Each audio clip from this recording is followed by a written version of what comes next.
கலைச்செல்வத்தை ஜெயிக்க மனமார்ந்த அன்போட ஒன்னே ஹாலுக்கு வரவேற்கிறேன். இது காலை, ஓகேவா?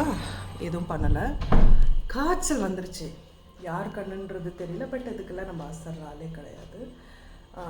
என்ன சொல்கிறது, டேப்லெட் போட்டுவிட்டு நேற்று நல்லபடியாக பிஹேனோட்ஸ் பட்டிமன்றத்தை எனக்கு கொடுத்த ஆப்பர்ச்சுனிட்டியை லைட்டாக யூஸ் பண்ணிட்டு வந்திருக்கேன். ஏன்னா பெரிய ஸ்பீச்சாளர் கிடையாது இல்லையா.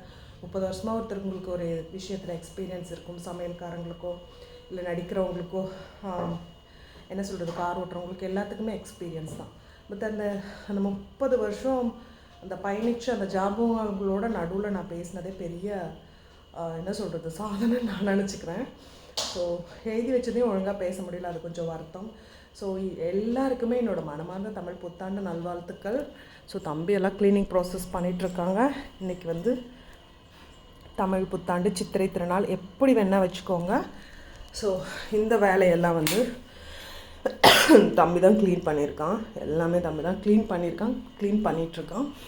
இப்போதைக்கு வந்து இங்கே பாருங்கள், ஆவி பறக்குதா, ஆவி பறக்கும் சாதம். ஃபீவர் நைட்டே வந்துருச்சு மேபி. அதுக்கப்புறம் ரசம், ஆஸ் யூஷுவல் நம்மளோட தயிர். ஜிம்முக்கு போக மாட்டேன். என் வாழ்க்கையிலேயே ஃபஸ்ட்டு இன்றைக்கி தான், இது பேர் என்னது, ஐயோ நான் தான் பண்ணேன், டக்குன்னு வர மாட்டேன், பீட்ரூட் பொரியல். நான் சேலஞ்சே பண்ணுறேன், இது வரைக்கும் நான் பீட்ரூட் பொரியல் பண்ணதே கிடையாது. சட்னி வேணா பண்ணியிருக்கோம் தம்பி இருக்கிற வரைக்கும். பட் பீட்ரூட் பொரியல் பண்ணியிருக்கேன். இன்னும் ஃபீவர் இருக்குது, தண்ணியில் அதிகம் இருக்கக்கூடாது. பட் இந்த க்ளீனிங் ப்ராசஸ் இருக்குது. ஈவினிங் தான் சாமி கும்பிட போகிறேன், அதனால தான் க்ளீனிங் வேலை ஆகிட்டுருக்கு. அப்போ வீடு மாப் பண்ணிவிட்டு குளிச்சுட்டு வந்து தான் இதெல்லாம் நான் பண்ணணும். ஸோ அதுக்கப்புறம் நம்மளோட சிம்பிள் உப்பு பருப்பு.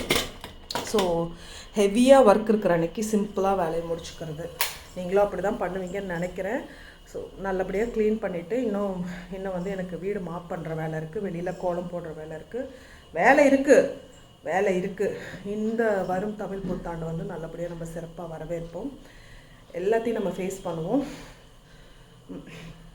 வீடு மாப் போட்டுட்டு சாமிக்கு எல்லாம் மஞ்சள் குங்குமம் வச்சுட்டு போய் பூ வாங்கிட்டு வந்துட்டு முடிஞ்சது டெக்கரேட் பண்ணிவிட்டு முடிஞ்சால் உங்களுக்கு ஒரு வீடியோ எடுத்து போடுறேன். ஸோ ஸ்டே டியூன், பாய்.